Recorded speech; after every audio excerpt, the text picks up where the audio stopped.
We are doing a kitchen review of SUNLY's 67-layer Damascus steel knife.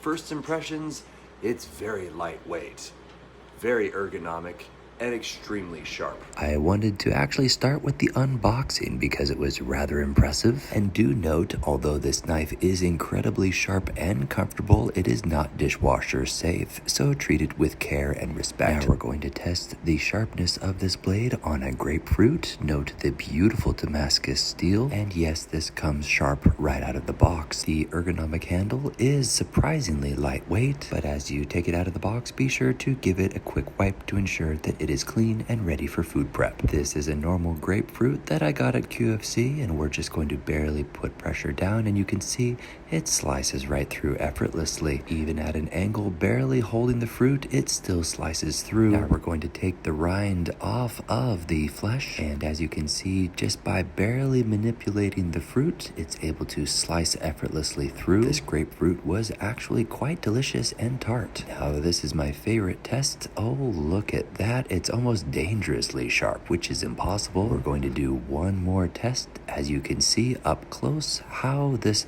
knife effortlessly cuts right through.